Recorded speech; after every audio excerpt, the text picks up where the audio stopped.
Joining me now is Sky News contributor Tina McQueen and New South Wales Independent MP Tanya Mihalich. Hello to both of you. Huge day. We're finally going to the polls. Now, look, what I've noticed particularly over the last week is Labor trying to really infiltrate social media. In fact, it engaged social media influencers to attend the budget lockup, would you believe, and help spruik its tax cuts. And apparently Labor also needs spots on sex and lifestyle podcasts to sell the budget. Have a listen. Delulu. Can use it in a sentence. I must be Delulu, but I feel like he was giving me the eyes. Delusional. Perfect. Boom. Yep. Like Okay, next one. Peter Dutton on nuclear power costs. Delulu. I dare you to Do you drop that reckon in I the could speech. do that? Delulu with no drop that in the Salulu. speech? We've got budget week next week. Listen up. Be a little in-joke between the three of us and all of your And the Punters. crew. The Yeah. three of us and the punters. Well, Mr. Speaker, they are Delulu with no Salulu. Yes, well, great to see the Prime Minister taking advice from the sex and lifestyle podcast in the middle of a cost of living crisis, of all things, Tanya. Look, I think that we don't need that sort of lingo in the Parliament. We need clear and cut-through messaging, not Albo trying to be cool and fun. What do you think? Yeah, I think he's just such a great pretender, Albanese, isn't he? I mean, trying to make it out that he can relate to young people and he understands what they're going through. I think this election's going to be decided by the mums and dads out in the outer suburbs and in regional parts of Australia, and they couldn't care less what sort of fun and games he's having with some of these podcast influencers. I mean, that's all fun and games for him, but the reality is people are doing it tough. They have had no relief whatsoever from the cost of living pressure for 3 years now. Everything Albanese announced in 2022 has not come to fruition. He promised energy relief. That hasn't been a reality. He's now suggesting there's going to be $5 tax cuts in a couple of years' time. Whoopie doopie. How's that going to help anyone? Yeah. And what they've announced 2 days ago in the budget, I think, has just been appalling. It's treating Australians like mugs. There's nothing in there that's going to help ordinary Australians whatsoever. Watching his press conference today, waving around the Medicare card as if that's even a consideration. The coalition is backing Medicare. Yes. He just wants to create a Medicare campaign. He wants to act, that he's everyone's friend and hang out on social media. It's all pathetic. But Labor is very clever with their social media campaign. I mean, I don't like any of that rubbish either, the podcasts. And election time, I don't think they mean too much. But they're very smart with their social media campaigns. And this is where Liberals do have to really engage more in the social media world. We need that younger vote.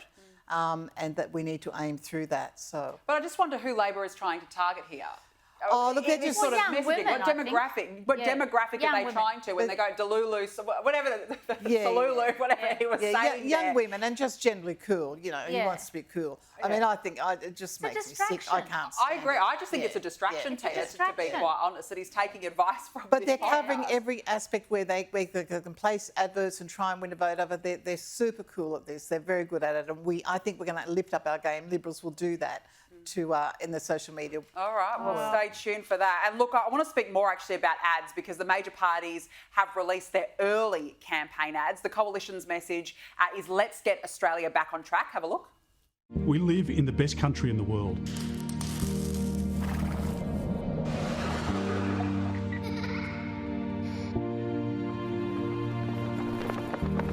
But right now, it's at a turning point. Too many are having to make sacrifices just to afford the weekly shop and pay their bills. This election is a choice about who can help Australians get ahead by managing our economy better.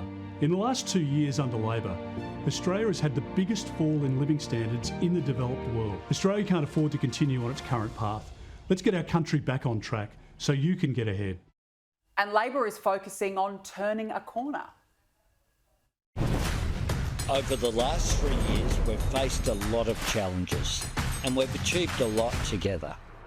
We delivered a tax cut for every taxpayer and energy bill relief for every household. We've taken action on climate change. And as the first government with the majority of women, we've put gender equality at the heart of every decision. We're going to keep fighting for you because now is not a time for cutting and wrecking. It's a time for building Australia's future. Together. And that's just the start. I'm sure, Tina, as it goes on, we'll see Dutton painted as this big, bad, boogeyman. But two very different strategies. Based on that, we win. Why do you say Without that? question. I think if there's a sincerity and a truth in that, I mean, turn the corner to go where? Down the hill, back where we came from, to nowhere? It's ridiculous. I think there's a solid message in the Liberal ad and a sincerity and authenticity, which Dutton has. But Albo, you can see, is just, it makes no sense. It's the Labor ad's very like bang, bang, bang, bang, It's about bang, bang. volatility. They want people to feel uncomfortable and have anxiety. I mean, that's what that is. It's trying to capitalise on the volatility that we're seeing internationally. That they've created. Well, in part, and they want people to feel, look, let's stay with what you have now. And that's what this is about. That's what that ad is about. It's about sort of creating that kind of anxiety in voters to think that they don't want change, and it's a worry to some extent. I thought Dutton's ad there was excellent because it's a bit of ambition, there's a vision, and Tina's quite right, it was very sincere. And there's living standards have gone down and people need to, and now's the time to act. We can't wait, we can't have another 3 more years of Labor killing our living standards. Dutton's ad makes you feel there's a safeness about it where you're almost being embraced, and I think that'll work. Yeah, but this turn the corner line that Labor is now peddling out, turn the corner where? Where are we turning the corner? I hope they keep that up. Absolutely. Now, look, I just want to get onto another story because taxpayers have forked out more than $35,000 on a single sit-stand desk designed as a prototype for parliamentarians by the Department of Parliamentary Services. Tanya, is this another reason why we need Doge? We absolutely need Doge in Australia, don't we? But, why don't they do what everybody else does? Go to IKEA or Kmart or, Officeworks. There's a lot of other places you can buy a much cheaper desk. It's appalling to think that $35,000 per whatever this new desk is being handed out to public servants. What a luxurious expense at a time that people are feeling the pinch. I mean, it is just arrogance, really, isn't it? Total arrogance. And Tina, I just want to ask you about this because the First Nations People Ambassador, Justin Mohammed, his contract has been extended by 6 months.